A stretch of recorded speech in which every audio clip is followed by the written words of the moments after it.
A continuación tendrá lugar la conferencia inaugural hacia una cultura de la humanización, un camino para no perdernos, con don José Carlos Bermejo Higuera, director del Centro de Humanización de la Salud y Centro Asistencial San Camilo de Tres Cantos, Madrid.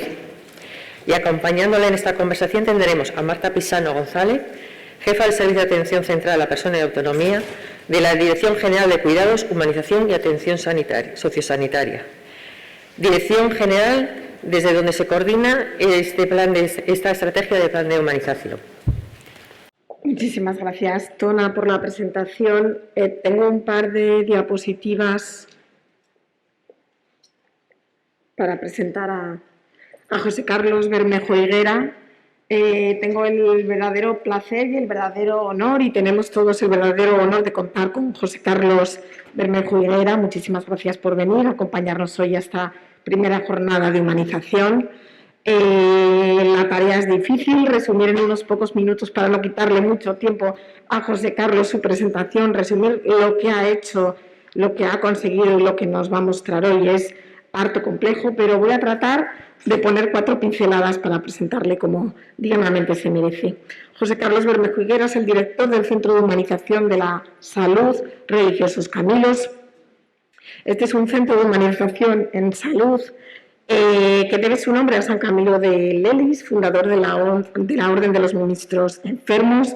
Tiene muchísima documentación en la web y tienen vídeos que les invito a que puedan mirar después de esta jornada, que seguro que su ponencia va a despertar el interés para poder acceder a toda la información que tan solidariamente comparten. Esta orden tuvo la misión de crear este servicio teniendo en cuenta las necesidades actuales de la sociedad, ¿no? Traslado aquellos primeros principios con el fin de plasmar valores de su fundador y compartirlos en personas que colaboran actualmente con el proyecto que dirige José Carlos. Siguiendo el carisma de San Camilo, la misión del centro es doble. Por un lado es cuidar, pero por otro lado también es enseñar a cuidar. En el centro de humanización tienen centro de día, tienen centro de escucha, tienen asistencia domiciliaria, paliativa. Bueno, nos va a ir desvelando un poco los principales ejes de cada una de estas líneas de este centro de humanización en salud. Y me voy un poquitín a su persona. José Carlos Bermejo Higuera es una persona erudita, una persona estudiosa, una persona que, además de destacar por su formación personal, destaca por la solidaridad. Yo creo que es una solidaridad de compartir con todo aquel que quiera acercarse a sus numerosísimas publicaciones y libros conceptos de humanización, de cuidados paliativos, de asistencia sanitaria centrada en la persona, etcétera, etcétera. Yo he tenido el placer de leer alguno de ellos. Es una lectura que realmente transforma porque incide en la reflexión, en los valores y yo también les animo a que puedan acercarse a alguna de estas publicaciones de José Carlos y puedan leer y podamos ir formándonos y sembrando esta cultura de humanización en nuestra organización. Y ahora nos vamos a compartir cositas de su vida, que yo creo que también es interesante para situarle, ¿no? Le he preguntado por una película, su película preferida es Amar la vida. Su plato de cocina preferido son las pupusas de El Salvador. Su lugar en el mundo son las Torres del Paine, en Chile. Su persona referente es Jesús de Nazaret. Su frase es más corazón en las manos, luego nos la explicará. Su libro es El libro de Job. Y con esta brevísima introducción, José Carlos, adelante.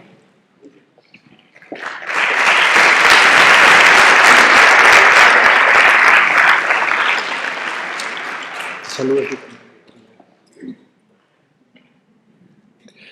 Muy buenos días a todas y a todos. Un gusto muy grande venir a esta tierra preciosa. Gracias, Marta, por tu generosa presentación. A ver si sabes esta. Se celebraban las fiestas patronales en un pueblo, probablemente de Asturias, y para un momento importante de la fiesta invitaron a un ermitaño que tenía fama de ser sabio al que nunca habían oído, porque era ermitaño, ¿no? Y llegó uno de los momentos tan esperado por todos, que era el sermón de la misa mayor de las fiestas patronales del pueblo, cuando todos estaban con las orejas así, a ver qué decía aquel hombre, y el ermitaño empezó así. ¿Sabéis lo que os voy a decir? Les dejó mudos y después dijeron todos, no. Y el ermitaño con tono severo les dijo, deberíais de saber lo que hay que decir en el sermón de la misa mayor de las fiestas patronales del pueblo. Por no saberlo, no os lo digo. Y así acabó su intervención. Y al año siguiente el gobierno invitó a la misma organización, otras jornadas, otras fiestas patronales, el ermitaño aceptó y llegó en uno de esos momentos esperados cuando hay tanta gente con las orejas así y empezó así. ¿Sabéis lo que os voy a decir? ¿Se acordaron de lo que había pasado el año anterior? Y esta vez dijeron todos a un solo coro, sí. Y el ermitaño les dijo, pues si no sabéis, ¿para qué queréis que os lo diga? Pues he acabado su sermón. Y al año siguiente, eso ya las terceras jornadas, las terceras fiestas patronales, le volvieron a invitar, se pusieron de acuerdo. Dijeron, si por casualidad empieza de la misma estúpida manera, la mitad le diremos que sí, la otra mitad la diremos que no, y ahora se arranca de nuevo, que es lo que estáis esperando vosotras y vosotros conmigo, ¿no? Y así fue, le invitaron a hacer todo y efectivamente todas las cosas así, y el ermitaño arrancó de la misma manera. ¿Sabéis lo que voy a decir? Y se oyeron los dos coros, unos que decían, y otros que decían, el que lo sepa, que se lo diga al que no sepa. Su intervención. Pero entonces, esta tentación también esto no es una fiesta patronal, es una jornada en el hospital, pero tengo la tentación de deciros, ¿sabéis lo que voy a decir? Pues muchos tendríamos que decir sí, y de hecho hemos cogido el micrófono y hemos reivindicado que hay cosas que hacer, ¿verdad? Y hay cosas pendientes para conseguir conjugar el verbo humanizar aquí en este servicio y dar ganas inmediatamente de decir y en el otro también, y a todos nos ocurren cosas. Bueno, cuando me llamó esta tarde, pues Marta, me dijeron que no hiciera una ponencia, sino que íbamos a hacer una conversación. Y yo pedí dejarme hablar unos minutos antes, como para situar el tema, así que voy a hablar, no una ponencia, sino para dar paso al formato que realmente me pidieron en origen, ¿vale? Yo creo que podemos decir que la alimentación por deshumanización existe aquí y allá, y en este hospital y acullá. Yo al menos tengo la suerte de poder bailar por los diferentes continentes y nos quejamos. Allí donde tenemos un hospital precioso, en fin, el salón es maravilloso, ¿no? Y allí donde se reúnen debajo de un árbol y no tienen otra tecnología, y donde no hay luz, porque la roban la máquina que la produce, roban el combustible, y donde no hay higiene, y donde no hay buena formación, y nos quejamos en un sitio y otro. Y donde hay la mitad de los profesionales de un grupo y el doble. Nos quejamos. Yo espero que la alimentación no sea un vicio nuevo, esperemos, porque esta tentación también, la lamentorrea de repetición es un vicio al que nos podemos subir con muchas ganas. Y yo acuso con el dedo, sin darnos cuenta de que tres se acusan contra nosotros, ¿no? Y es fácil que sumemos las acusaciones para buscar responsables de lo que no va en el prójimo. Esto puede ser un vicio, pero que no. Y esto que está sucediendo en estos años creo que no responde a una lamentación generalizada, sino a un compromiso por hacer cosas, ¿no? La tarea de humanizar creo que también es universal. Es decir, no les toca solo a los gerentes, a los consejeros, a los políticos que vamos cambiando, los ciudadanos. No, está en nuestras manos cambiar muchas cosas. Aquellas que dependen sobre todo de las actitudes, las tenemos en nuestras manos. Otras en las manos de otros. Por eso se puede decir que la tarea es universal. Todos tenemos algo y podemos. Desde, no sé qué ha pasado, pero yo dirijo este centro de humanización de la salud desde hace 30 años. Al principio parecíamos los únicos que hablábamos de este verbo, que conjugábamos la palabra humanizar. Y después hemos empezado, y creo que es una muy buena noticia, que ahora en todos los rincones haya planes, comisiones, en los hospitales, en las consejerías. Bueno, arrancó aquel que sabéis, ¿no? En 1984, cuando el salud era alguien, tenía mucho protagonismo, porque gestionaba toda la salud, y hizo un plan de humanización de la asistencia sanitaria para todo el Estado español, ¿no? De allí surgieron cosas que hoy nos parecen impensables, que no pudieran existir antes, sin embargo son el resultado de un plan de humanización. En algunos lugares se quejan también con razón. ¿Por qué vamos a hablar de deshumanización? Pero hay alguien más humano que nosotros, sin la soberbia del sano. A ver si no caemos en ella. Que decía un médico enfermo, famoso, Albert Jovel, catalán, ¿no? Enfermo oncólogo, hablaba de la soberbia del sano. Si no caemos en ella, aún así podemos decir, ¿hay algo más humano que ser profesional de la salud? Pero si somos la ternura de los pueblos, dedicados a salir al paso, no es poesía. Los pueblos tienen diferentes reacciones en la historia. Un modo de reaccionar ante la vulnerabilidad de los demás es entrañablemente ser buenos profesionales para cuidar, recuperar la salud, prevenir, paliar, acompañar al final y después del final, en el duelo. ¿Hay algo más humano que esto? Es decir, alguien tendría que venir en primer lugar aquí a felicitarnos más que a hablar de deshumanización. Lo cierto es que también hay motivos para hablar de deshumanización y de hecho, si hacemos una lista, ya hemos empezado esta mañana, ¿no? Encontramos todos causas de deshumanización. Unas tienen que ver con las condiciones laborales, y otras con las infraestructuras, y otras con la planificación, y otras con los recursos limitados, y otras con las expectativas ilimitadas de los ciudadanos, que si nos doblan las urgencias, al día siguiente las volvemos a tener llenas. Esto también nos lo dice la experiencia, ¿no? Y hay muchos motivos para hablar de deshumanización. En algunos países, Colombia, que ha hecho también cosas de estas, con esta palabra, ha publicado también sobre humanización y deshumanización. En varias universidades han dicho, basta, no hablemos de deshumanización, que parece que nos enfadamos unos con otros y algunos grupos profesionales reaccionan como sintiéndose acusados, ¿no? Y dicen, mejor hablemos de cosificación y de despersonalización allí donde la haya, porque humanos los veremos siempre. También cuando hagamos las cosas regular, si es que hay alguna vez que las hagamos regular, por el motivo que sea. Dejadme que os diga una barbaridad. Si esto fuera una asamblea de vacas, tendríamos que decir, coherentemente, están hablando de vacaización. Y cualquiera que pase por aquí diría, se han vuelto locas. Porque las vacas serán siempre vacas. ¿Qué hacen hablando de vacaización? Si ya lo son y lo serán hasta que se mueran. Y antes de nacer ya lo empezaron a ser. Bueno, pues los seres humanos somos seres humanos y estamos hablando de deshumanización y de humanización, y si nos viera una vaca inteligente nos diría, pues, ¿habéis vuestro locos? Porque, en fin, lo sois siempre y hasta cuando os hacéis daño sois seres humanos. Lo que pasa es que en el ser humano no es lo mismo ser humano que vivir y comportarse humanamente.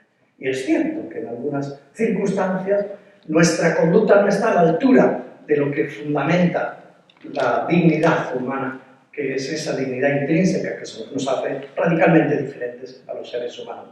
Bueno, el diccionario dice que humanizar es hacer algo o alguien humano. Esto es tautológico, es como decir, es igual a, no se nos dice nada. Pero añade, dice, familiar, afable, ablandarse, desenojarse, hacerse benigno. Bueno, es una definición del diccionario, por lo tanto merece su respeto. Yo creo que nos dice mucho, allí donde se respire familiaridad, blandura, no solo la rigidez de los procesos, sino el confort de la proximidad. Lain Entralgo hablaría de amistad médica. Caramba, qué pedazo de palabra. No quería decir que nos hiciéramos amigos, sino era un avance de lo que hoy se dice con otras palabras, ¿no? Generar alianza terapéutica entre profesionales. Ni beneficencia, paternalismo, ni autonomismo y subirle el volumen excesivo en el otro extremo, sino generar amistad, alianza terapéutica, trabajar por objetivos comunes en el mundo de la salud y de la asistencia sanitaria. Espero que no os lleve yo a burnout con la velocidad. Bueno, un modo de decir qué es humanizar me parece que también es este. Es una cuestión ética. ¿Y por qué lo digo? Porque con los kilómetros que yo siento que tengo en reflexiones sobre esto, me doy cuenta de que en muchos lugares hablar de humanización es como un salpicón de ideas buenistas, donde a veces se subraya pues, la importancia de lo emocional. Yo no creo que es importante. A veces se reclama la importancia de lo subjetivo, y otras veces de lo político, de la gestión, y otras veces se le llama a los empresarios, a los investigadores, a los farmacéuticos, y se les tira de las orejas diciendo vosotros sois los que realmente tenéis poder de humanizar, ¿no? Bueno, decir que es una cuestión ética nos evoca el mundo de los valores. La ética es esa parte de la filosofía donde nos hacemos preguntas. ¿Qué es bueno? ¿Qué es malo? ¿Qué es justo? ¿Qué es injusto? ¿Qué es bueno? ¿Qué es malo? ¿Es bueno que haya pacientes hacinados? La gente nos decimos muy fácilmente unos a otros. No. Humanizar es llevar eso hasta donde podamos decir, así sí que es bueno. Nadie tiene la varita mágica para transformarlo, porque sabemos lo que se genera al día después de introducir un cambio. En todo caso, el referente último de la humanización, a mi juicio, son los valores. La pregunta sobre a dónde podemos llevar la realidad para que nos devuelva la satisfacción de que así nos parezca grupalmente que está bien. Podríamos decir que humanizar es el deber de llevar las cosas de cómo son a cómo sentimos hondamente que deberían ser. Muy teórico, pero creo que muy concreto. Miramos cualquier servicio, cualquier grupo profesional, las condiciones laborales, los espacios, los miramos, cómo son, cómo sentimos que deberían ser, trabajar por empujar del ser al deber ser, eso a mi juicio es humanizar y en este sentido será una tarea permanente que nos compromete a todos. Voy a utilizar unos minutos más para lanzar pocas ideas, pero en concreto, además del concepto anterior, decir, uno de los modos también de hablar de humanizar es, lo estamos diciendo con la expresión de centrarse en la persona, pero esto lo dicen hasta los que venden coches, caramba, porque lo decimos todos ahora también, porque es una moda. Modelo de atención, servicio, y en el bar, en el restaurante, centrado en la persona. Pues habrá tocado ir a algunos restaurantes, había unos cuantos de esos que cada plato lo pides con la intensidad de los ingredientes que quieres. No solo con los ingredientes, sino también con la cantidad de los ingredientes. Basta hacer cruces y eso es medicina, eso es atención personalizada, ¿no?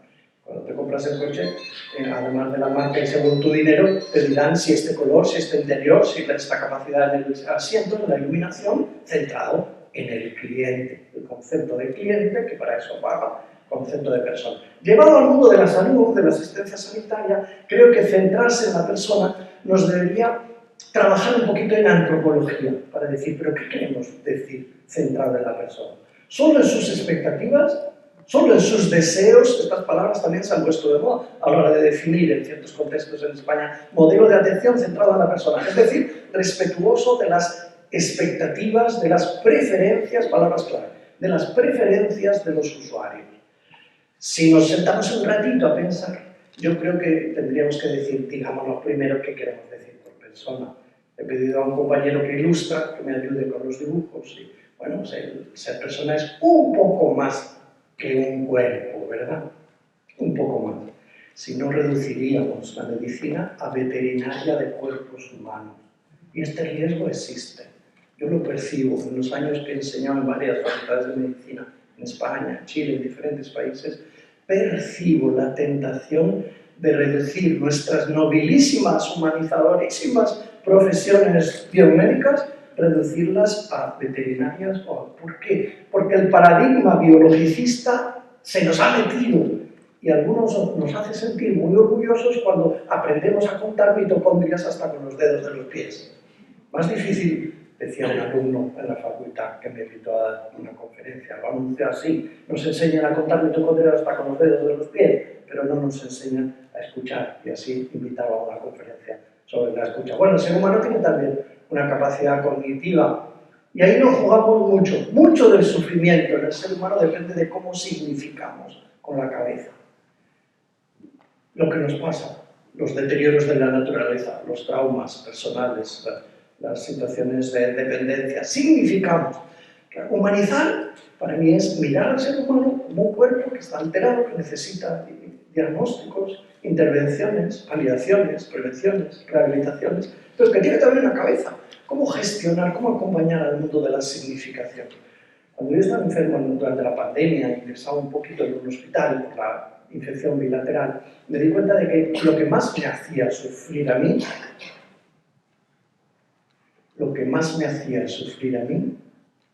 ¿os lo imagináis? Era yo mismo. Yo mismo. Con los significados que le daba, sobre todo por la noche, entre la temperatura, ¿no? Entre la fiebre y el influjo del contexto también, lo que más me hacía sufrir, no digo dolor o síntomas fisiológicos, que en mí se parecen a los del chancho también, ¿no? En lo material se parecen. Lo que más me hacía sufrir a mí era yo mismo. Y necesitaba un médico que despertara mi médico interior para gestionar mis pensamientos. Médico, un profesional cualquiera, que tuviera también capacidades de ayudarme a gestionar los pensamientos, las significaciones. Pero los seres humanos ya lo que lo tenemos también en el mundo emocional. Esto es lo que se reivindica muchas veces que se hacen discursos sobre humanización. Considerar lo emocional de los pacientes, de las familias, también lo nuestro, de los propios profesionales. Y es que es tan importante que no sé, yo también voy por manías. Ahora te tengo manía al tema de la envidia, porque un compañero psicólogo ha escrito un libro entero sobre la envidia y lo ha titulado Envidioso yo, un libro de psicología, Psicología de la envidia, Envidioso yo. Y es que reconozco que el mundo emocional está en el origen de muchas de las causas de deshumanización, muchos de los malos tratos. Al final tendríamos que decir, si también hay malos tratos, caramba, ¿cómo que no? ¿Los hay? Menos mal que suele suceder, que los que nos concentramos en este tipo de iniciativas también somos la gente que hemos dado más pasos a la búsqueda del bien, probablemente los más sensibilizados y más trabajados ya, ¿no? Pero aquel día que yo llegué a aquella sala en el hospital como paciente, donde había 60 sillones y unas cuantas camas alrededor, donde mi mayor preocupación era la diarrea y donde veía una puerta que se pareciera a un baño, ¿no? Para tanta gente. Y después de que me asignaron mi lugar, me pegaron un grito desde lo lejos, todo con las escafandras propias de protección. ¡Señor, señor, no se tumbe el vestido! Y estamos en la guerra. Con miedo a que se nos vaya por la pata abajo. Temerosos todos, incluidos vosotros, de que nos muramos en este proceso, y parece importante no tumbarse con el chándal cuando llevaba 6 horas en la carpa de urgencias. Qué cosas más ridículas, ¿verdad? Probablemente mal manejo de la propia ansiedad, de la propia rabia, de la propia cansancio, de los sentimientos que después se traducen en conducta. Y esta es la multidimensionalidad, para mí esto es un modo de decirlo, ¿no? Tenemos un cuerpo, tenemos una cabeza, tenemos un mundo emocional, tenemos también conductas, y mucho del sufrimiento también está en lo social, en cómo, dónde está mi pareja, dónde está mi hijo, dónde está mi padre, en el baile de la soledad o de los procesos diagnósticos. Y hay otra parte que nos lo jugamos en los valores, y es el corazón del corazón. Quiero representarlo ahí, en el mundo de esas claves fuertes, el amor, la compasión, el servicio, la escucha, la empatía. No son sentimientos, son valores. Creo que ahí es donde nos jugamos más la humanización. Y bueno, los seres humanos también nos preguntamos por el sentido, y ahí quiero representar la dimensión trascendente. ¿Qué pinto yo? ¿Para qué vivir? ¿Por qué no me quito la del medio? ¿Por qué se tiene que morir ahora mi hijo? Y esta dimensión nos trasciende al resto. Bueno, un modo de hablar de humanización es cultivar una mirada holística del ser humano y de mí mismo. Lo pinto de otra manera. Cultivar una mirada integral. Ser persona, centrarse en la persona, para mí sería esto. Tener en cuenta lo físico, lo intelectual, lo emocional, lo social, lo valórico, lo espiritual, en el otro y en mí mismo. Yo no soy un técnico, el de la izquierda, de la atención centrada en la persona, solo. Yo soy una persona que se encuentra con otra persona. Lo habéis puesto en el logotipo de estas jornadas o del plan entero, que habéis puesto un corazón que no os habéis conformado que evoque el corazón de una persona, sino el corazón de dos que se encuentran. Corazón, y los dos son frágiles. Y esto da mucho juego, mirarnos así, el concepto de holismo, de persona, centrarse en la persona, daría ganas de decir, ¿de quién? ¿Del paciente o mía? Que yo también soy una persona. Y se nos va la atención un ratito a hablar del paciente y otro ratito a quejarnos por la alta prevalencia del burnout, con razones, ¿no? El síndrome del quemado. Bueno, las generaciones más avanzadas del concepto de holismo se presentan así. El otro es un todo, yo también soy un todo, y falta buscar a los otros todos. Y centrarse en la persona da mucho juego. Entre otras cosas, uno de mis últimos libros se titula así, El sanador herido. ¿Qué poderío esta metáfora para humanizar? Yo soy profesional de la salud, sí, herido también. Capaz de ayudarte porque enfermas, enfermo también yo. Si conociéramos la salud de los profesionales sanitarios, la conocemos porque es la nuestra, ¿no? Y la de nuestros seres queridos, da mucho este arquetipo junguiano que tiene el origen en la mitología griega, el mito de Quirón, de donde viene quirófano, es un modo de mirarnos los seres humanos muy poderoso para humanizar. Nada humano me es ajeno. Yo no soy un técnico del servicio, de la venta centrada en la persona, sino que soy una persona que se encuentra con otra. También yo me puedo sanar, incluso cuando escucho la fragilidad del otro, que a veces me muestra la nobleza de la dignidad humana cuando se narra, y yo me hago más humano en el ejercicio serio de la escucha, si no es mera técnica. Termino enseguida para que pueda haber diálogo, que es lo que me pedíais. Pero yo creo que yo creo que para no caer solo en un rinconcito deberíamos reconocer legítimamente que hay que humanizar la cultura. Cultura viene del latín, cultus, lo que se cultiva. Y no es lo mismo una cultura que tenga un concepto de salud que otra que tenga otro concepto de salud, como hospital, como fábrica de reparación de máquinas estropeadas, según como pensemos la salud. Es un famoso planteamiento de un sociólogo de la salud italiano, Achille Cocco. Bueno, humanizar tiene que ver con el mundo político-económico, cómo gestionamos los recursos, cuántos. Es decir, hay que humanizar las infraestructuras, pero también estos espacios, ¿no? Las estructuras, los lugares, si hay luz, si no hay luz. Hoy algunas cosas decimos, pero ¿cómo se nos ocurre? Pero si operamos a una persona y una persona es un ser social, tiene familia, ¿dónde meto a la familia mientras le operamos en el quirófano? Quirófano muy bien, y la familia. Cuando lo pensamos, estamos pensando en la multidimensionalidad y complejidad del ser humano. En el modo como acompañamos, cómo intervenimos, nos jugamos mucho. En el modo como gestionamos los valores, cuando entran en conflicto, sobre todo la beneficencia y la autonomía, nos jugamos mucho. En el mundo del trato, buen trato, mal trato. ¿Hay empatía entre nosotros? Mucha. ¿Queda dispatía? También. Dispatía es menos conocida. Pero esas intervenciones que a veces escuchamos, que generan malestar, serían evitables, no son ni antipatía, ni apatía, ni simpatía, sino que son dispatía, que generan un daño evitable en los usuarios, en los demás, y de retorno a nosotros también, siguen existiendo. Hay que trabajar en la formación de los profesionales. Bueno, para eso estamos. Esta jornada, no sé si es formativa, de sensibilización o de presentación, como quiera que sea, pero hay que preguntarse, ¿y qué pasa en la Facultad de Medicina?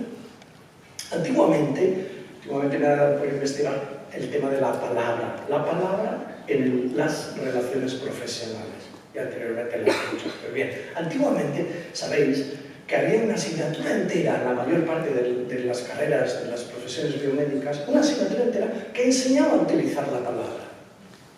No para hablar bien y que aplaudan mucho, que también, probablemente, sino para ser eficaz, cómo dar malas noticias, cómo hacer una buena entrevista clínica, ¿no? La palabra, cómo transmitir el éxito de un trabajo de investigación, después socializarlo para que impacte y genere innovación y entre en la cadena de los bienes, ¿no?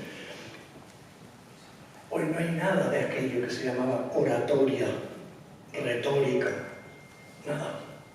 Hoy hasta es difícil y muy frustrante, por cierto, ir a enseñar a estos espacios y que muchos de los que aprenden, de los alumnos, estén más con el móvil que con el afán de aprender de la persona que se ha preparado en la clase, ¿no? ¿Qué desafío tenemos de volver a recuperar, no nostálgicamente, volver a recuperar el lugar que debe tener la palabra en las profesiones biomédicas? La palabra como resultado de la escucha. La palabra peizó de la antigüedad clásica griega, los filósofos, peizó, que iba siempre acompañada de eros, esa que es capaz de seducir, envolver, generar, por ejemplo, adherencia terapéutica, eficacia en los procesos, porque mucho nos lo jugamos en la palabra. La adherencia, o el buen diagnóstico, el soporte emocional, la confrontación y, en definitiva, la persuasión para que el paciente pueda seguir los mejores cursos de acción al alcance. Mucho nos lo jugamos en el uso de la palabra. Este es un ámbito, pero nadie da lo que no tiene. Por eso termino aquí, sin avanzar más, diciendo que si hay una urgencia para conjugar este verbo, es lo que yo me encuentro ante el espejo, ¿no? Humanízate, que algo queda. Humanízate, decía un compañero mío, humanízate tú misma, sé más humano, más feliz, éticamente más noble, porque integra los valores, gestiona los sentimientos, utiliza los conocimientos, las técnicas, serán más felices. Nos devolverán los pacientes más satisfacción por compasión, un término muy técnico, ¿no? Nos devolverán más satisfacción por compasión en la medida que también nosotros seamos más competentes mirando multidimensionalmente a las personas. Muchas gracias por estar aquí.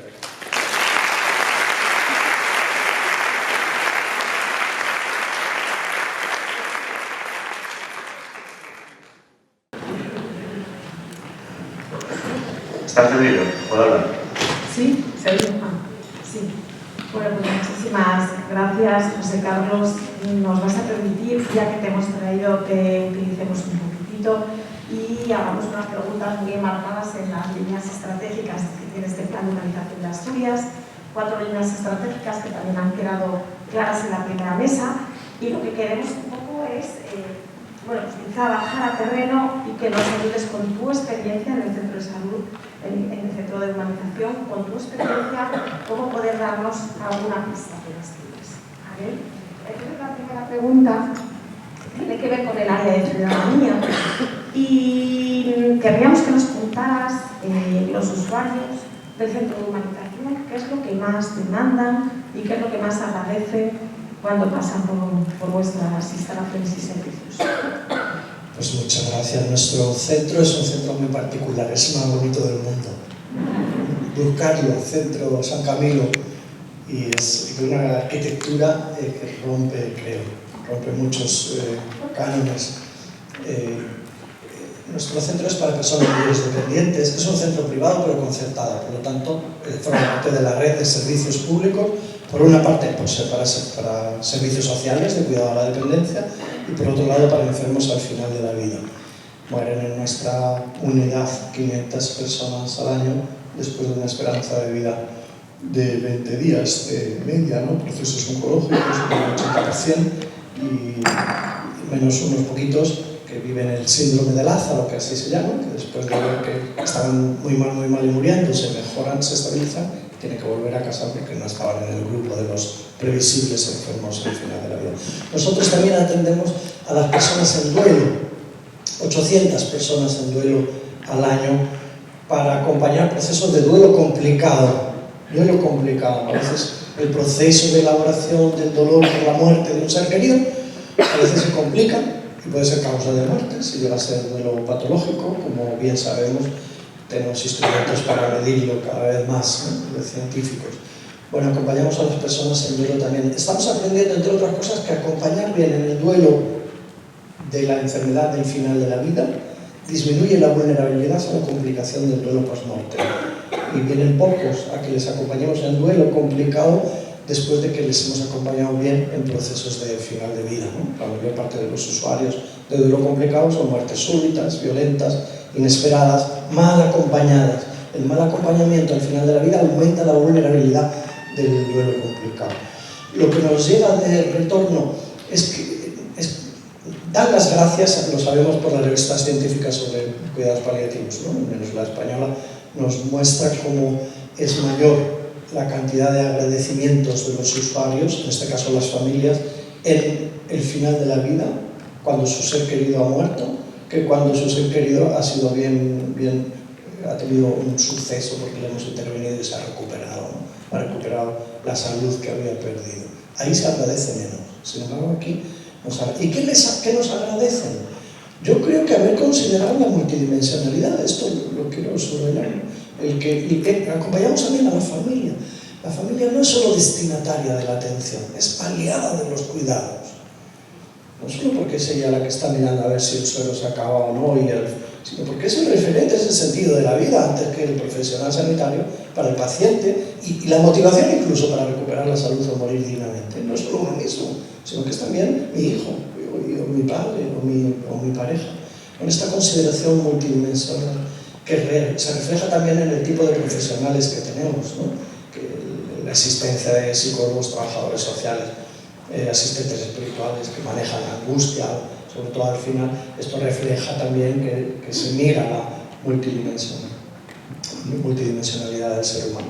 Bueno, yo creo que nosotros también un valor lo damos por cómo miramos al profesional, que aún no pudiendo pagarle bien, y esto os confieso como director, dejadme que lo diga, pero lo digo, lo que más me duele, ¿no? Que los salarios en estos lugares sean incluso más bajos que en otros sitios donde se trabaja menos. Superado este aspecto, una de las cosas que cuidamos mucho es la capacitación de los profesionales en competencias blandas. Y esto retorna también mucha satisfacción en unos y otros. Se empezó a hablar de competencias blandas en Chile hace unos años, hoy se habla también de competencias genéricas, que es, bueno, no sé si son las mejores palabras, pero nos referimos a esa capacidad de gestionar lo relacional, competencias relacionales, lo emocional, competencias emocionales, lo ético, competencias éticas, lo espiritual, competencias espirituales, lo cultural, competencias culturales, porque nos cruzamos de diferentes culturas. Trabajar este tipo de competencias genera también en los que reciben los servicios mucho agradecimiento, porque se encuentran nos encontramos personas, y al final la salud no es solo de un individuo o el morir, sino que es un vivir relacionados unos con otros. Lo digo sin querer hacer poesía, aunque la poesía tiene mucho que aportar. Muchas gracias. Creo que estás contestando a varias de mis preguntas a la vez, con lo cual ya... La quito. Yo retomo un poquitín una pregunta que se hizo antes en la sala y que creo que también nos puede venir muy bien tu visión. En ese trabajar con los trabajadores, ya estamos en la zona de profesionales, y en todas esas competencias que hay que trabajar, ¿cómo se empieza a impregnar a la organización esa visión humanizadora, ¿no?, que vosotros habéis conseguido en el centro que diriges? Bueno, estas competencias a las que me he referido, de las que hemos escrito también después de algunos trabajos de investigación, ¿no?, y grupos Delphi en publicaciones sobre humanización, estas competencias no son solo para contarlas así en un congreso y que, pues, construir un nuevo concepto, una provocación humanizadora, ¿no?, que el perfil del profesional humanizado debería reunir estas competencias. Sirven también, deben servir en una organización para hacer las tareas habituales de elección de personas. Quieren hablar así algunos en vez de selección de personas, se hace lo que se puede. Pero luego hay que hacer evaluación del desempeño también, ¿no? Los directivos de recursos humanos periódicamente, según los planes estratégicos y de calidad, antes o después tienen que evaluar el desempeño de los diferentes grupos. Los jefes de servicio o de equipos tienen que evaluar el desempeño. ¿Cómo se evalúa el desempeño? Esto nos sirve para evaluar el desempeño y para motivar al aprendizaje, para definir los planes de formación. ¿Sobre qué tiene que haber formación? Nos resultaría, a mí por lo menos, me resultaría extraño que convocáramos una acción formativa sobre la envidia, por pillarlo de ¿a dónde vas tú con la envidia? Pero eso que se aborde en otro sitio, ¿no? Sí, en el contexto del trabajo de la salud. La envidia, el arribismo, el carrerismo, las características de la envidia sana, de la envidia patológica, como otros sentimientos que tienen tantísima envergadura, ¿no? La ansiedad, la culpa, la tristeza, la vergüenza, en contextos profesionales, claro, porque uno no debe meterse, si estamos hablando de humanización de la asistencia sanitaria, en la gestión de las emociones en la vida personal, en la vida particular, sino en el contexto profesional. Es decir, este modo de mirar debería también transformar y definir una parte de los planes de formación. Sobre esto hay que hablar. Las cuestiones éticas no se resuelven solo teniendo competencias sobre las leyes más recientes, sino aprendiendo a deliberar en situaciones complejas. La deliberación es un proceso que o lo describimos, o lo curamos, o enseñamos, o nos supervisamos. Esta es otra, la supervisión. En nuestro centro tenemos 4 cámaras de GESEL, ¿sabéis? Estas salas de cristal unidireccional, también porque es un centro formativo universitario, ¿no? Máster en counseling, máster en intervención en duelo, unos 4 másteres, ¿no? Cuidados paliativos, etc.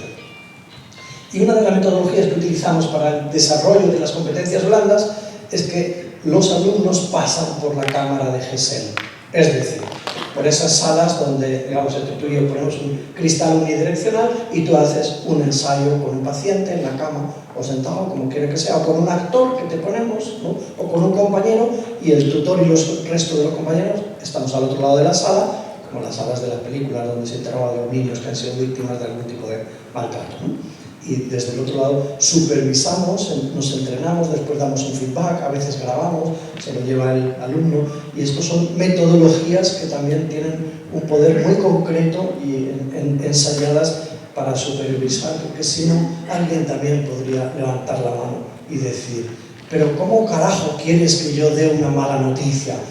Carcinoma pancreático con afectación portal. Pues lo digo mirando al suelo o simulando que leo en el papel, porque nadie me puso en esta situación a modo de laboratorio, de entrenamiento, de supervisión antes, ¿no?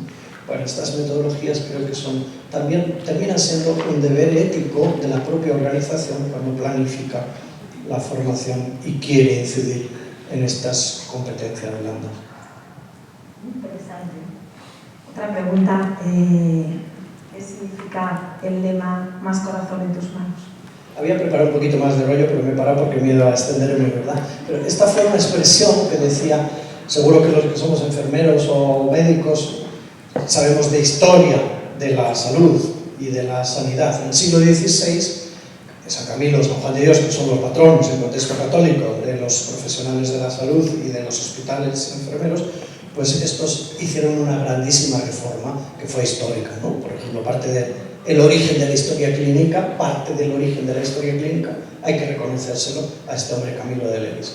Cuando vio siglo XVI Roma, como estaban los hospitales, por ejemplo, por entonces las ventanas estaban allá arriba, pero bien cerraditas, porque se entendía que no tenía que salir ni entrar el efecto de unos vapores que echaban con unas maderas que traían de América. Por lo tanto, ventanas cerradas, bien arriba, y que no hubiera ni visión ni ventilación. Ese era el concepto.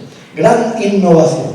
Pero este hombre se rodeó de unas cuantas personas y también se dio cuenta de que cuando él murió ya habían muerto 200 compañeros que le seguían para humanizar la asistencia sanitaria en Roma, y él se dio cuenta de que también había mala hierba y mala gente. Y cuando estaba harto de los profesionales, les decía, yo hoy creo que diría otra cosa, vamos, coño, de otra manera, más largo. Él decía, en lugar de esto, decía, más corazón en las manos.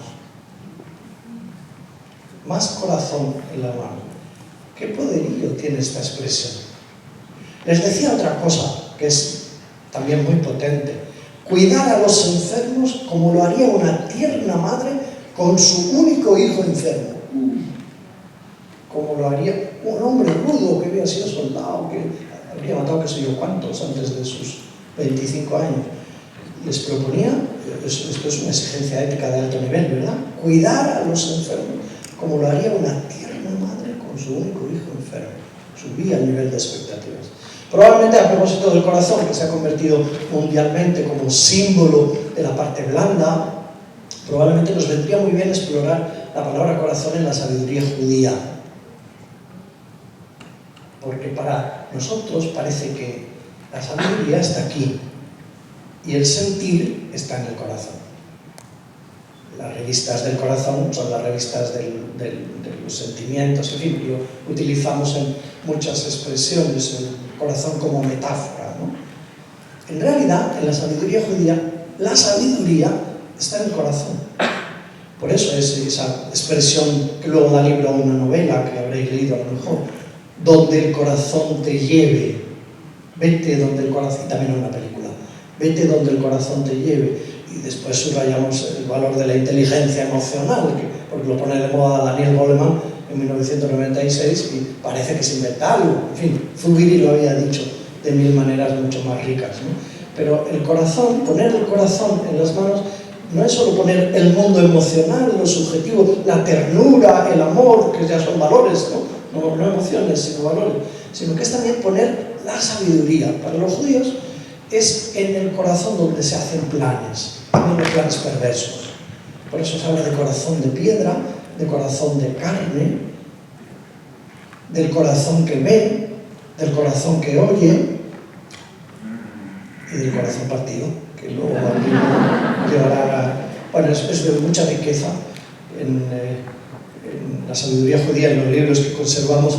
Si uno explora la cantidad de veces y los calificativos que tiene la palabra de corazón, se lleva una gran sorpresa para darse cuenta de cómo para ellos no era sentimiento y razón, sino que sabiduría y sabiduría. Y aquí hemos separado mucho y elogiamos la inteligencia intelectiva en las profesiones y en las facultades, lo elogiamos muchísimo, ¿no? Y despreciamos, también como algunos griegos, pues las bajas pasiones o el mundo de la vida del corazón. Para mí un modo de humanizar podría ser este también, ¿no? Decirnos, vamos a ver cómo sacamos lo mejor del corazón para ponerlo como ingrediente del ser profesional, porque no estamos produciendo tornillos, sino que estamos acompañando procesos de salud, ¿no? Donde el punto uno es la fragilidad, la vulnerabilidad hecha fragilidad, la vulnerabilidad hecha fragilidad. La sabiduría del corazón podría humanizar también mucho el modo como nos tratamos Por ejemplo, uno de los grandes desafíos que creo que tenemos es el trato de los alumnos en los procesos de prácticas. En particular, muchos alumnos en sus especialidades de medicina, quizás más, tienen que pasar por procesos que habría que revisar. En qué medida estamos respetando la dignidad de los jóvenes que todavía no son R y XL, sino que están empezando. Y muchos de los mensajes que se transmiten en ciertos procesos son todavía necesitados de mirar la sabiduría del corazón. Vamos a ir al último bloque para dejar 5 minutinos para que si alguien quiera una pregunta a la sala. No he traído al final el vídeo porque me parecía que nos íbamos a grabar mucho, pero uno de vuestros cores, uno de vuestros fuertes son los entornos, ¿no? Los espacios. Entonces, bueno, quería que nos contaras cuál es la primera frase que lee un paciente cuando llega a cama a vuestro centro y, bueno, pues que nos describas así un poco cuáles son los elementos principales de los entornos de vuestro centro. Bueno, llegar a nuestro centro realmente es bonito, ¿eh? Está más corazón en la mano, está en la puerta y es el lugar donde todo el mundo se hace la foto para decir estaba aquí en San Camilo y poner eso a la puerta, pues está puesto para eso también, ¿no? Para provocar. Pero luego cuando uno pasa por las plantas están radicalmente tematizadas y no es solo vinilo, porque el vinilo sería ya a lo mejor para cierta cosa, podría ser un ingrediente para cierta cosa suficiente porque te da inputs visuales. Pero hay muchos mensajes que cristalizan valores, ¿no? Cuando se entra, por ejemplo, en la primera planta, el primer espacio, todo está rodeado de relojes que están parados, algunos retroiluminados para que la luz nocturna sea tenue y decorativa más que la luz blanca de trabajo, ¿no? Y es una provocación para que el mensaje es vivir el tiempo, pero el tiempo no del reloj del cronos, sino el tiempo como kairos. Sabéis que en griego se dice de las dos maneras, ¿no? El tiempo como cronos y el tiempo como kairos. Y kairos es oportunidad, el tiempo como oportunidad. Provocación para quien entra allí para transformar el tiempo que vive en una oportunidad. Camina un poquillo y todo parece una galería, si lo visitáis podréis ver, porque hay un vídeo por ahí muy cortito, una galería de pintura y unos cuadros sin contenido en el techo, iluminado el marco y lo que se ve es luz natural hacia arriba y plantas, que es una invitación a pintar el propio cuadro. Cuadro muy baratito porque de eso se trata, de hacer realmente con poco gasto, con un porcentaje muy bajo de lo que significa una transformación de un espacio sanitario o sociosanitario. Y uno camina y el lugar donde se reúne el equipo es transparente como mandan muchos cánones hoy en tantos sitios, ¿no? Se ve, porque la pared es cristal, al equipo reunido o al equipo rellenando la historia clínica y se le ve, ¿sí? No hacen nada que no sea visible en este sentido porque la transparencia termina siendo de esa manera también un valor añadido.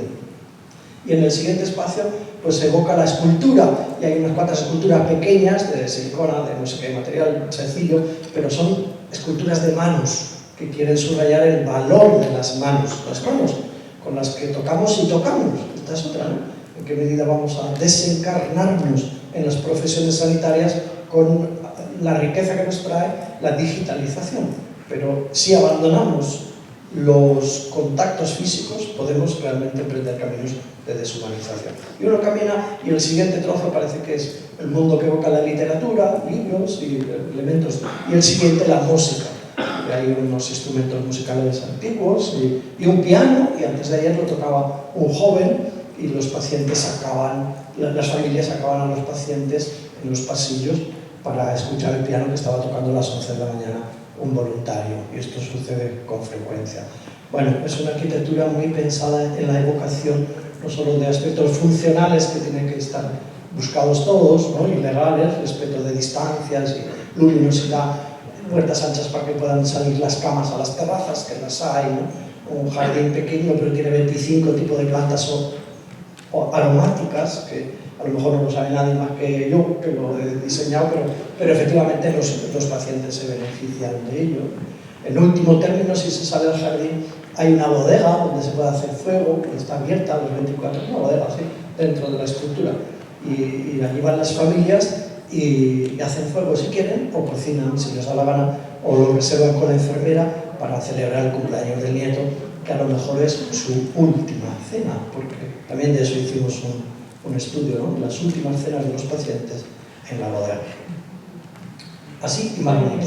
Pues con este cuadro yo paso la palabra al público, si alguien tiene alguna pregunta.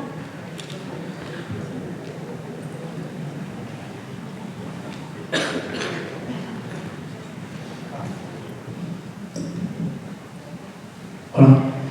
Mi pregunta es, ¿qué opina de los cuidados paliativos a domicilio cuando se dilatan en el tiempo?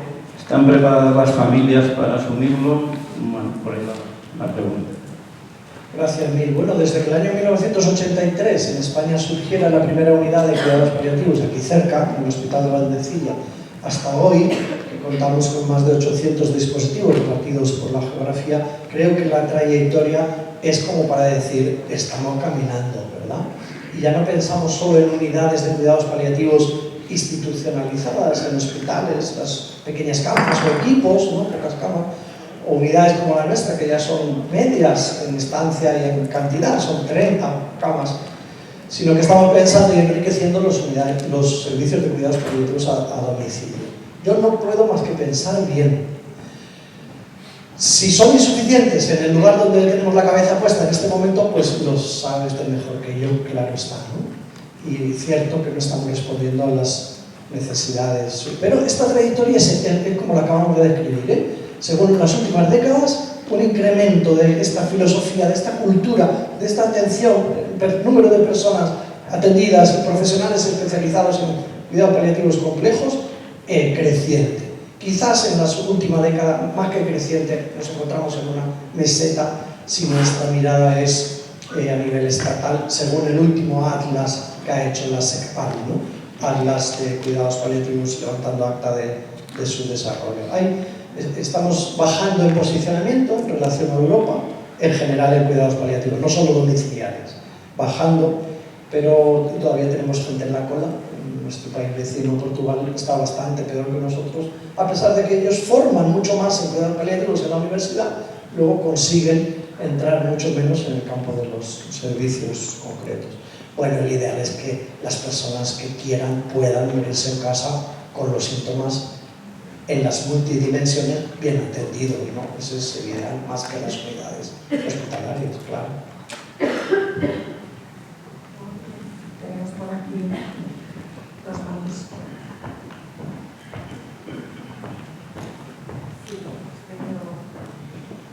Pues estas dos personas que tienen la palabra pedida y ya no nos da tiempo para más.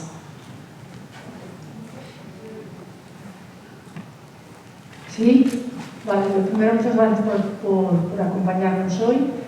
Yo quería preguntarte por la relevancia que dais, o si la dais, ya has comentado que se toca el piano y más, a la música en el contexto, porque por ejemplo aquí hoy se ha hablado pues, de sitios que no se ve la luz del día o lo que quiera que sea, que no es fácil ni para los profesionales ni para los pacientes, y se me ocurre pensar que quizá a través de la música de algún modo eso se podría humanizar, y no sé muy bien si vosotros eso lo tenéis en cuenta o no, eso quería preguntarte.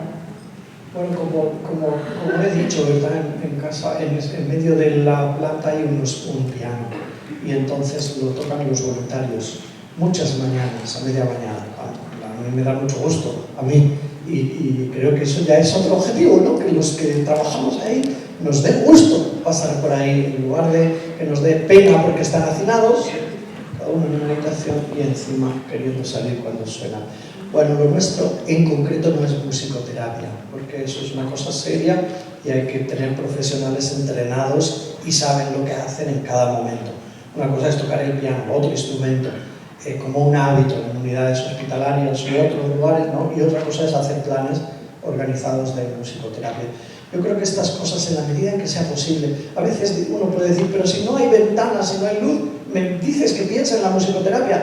Bueno, las respuestas también a veces están en las asociaciones, en los voluntariados, y no todo depende. Muchas cosas son aceptar las bondades que hay en el mundo y en la sociedad, y no todas pilotarlas, porque tenemos prioridades, ¿no? Tenemos otras prioridades en las que gestionamos. Pero qué bien que esto cada vez haya más, no solo eso, sino el humor, los médicos y los especialistas, que también es una cosa muy seria, ¿no? El humor es una cosa muy seria. Qué bien que haya profesionales que relajan los equipos y a los pacientes. En las unidades también de mucha complejidad, como los cuidados intensivos, por ejemplo. A los que yo conozco es que es un placer conocerlos, porque ser más feliz con ellos. Humanizar no va solo por ahí, obviamente. La última palabra.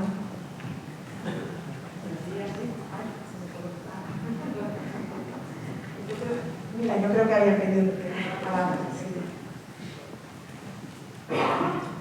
Buenos días. Mi pregunta era, para usted, ¿qué diferencia existe entre humanización e implicación personal? No solo entre paciente y médico, sino también entre el cuidador y el enfermo. Bueno, el concepto, gracias. El concepto humanizar, a mi juicio, es más amplio, ¿no? Es una cuestión ética, tiene que ver con los valores, tiene que ver con la política, con las estructuras, con la cantidad de profesionales, con la formación preventiva del burnout, y hacemos ahí una lista.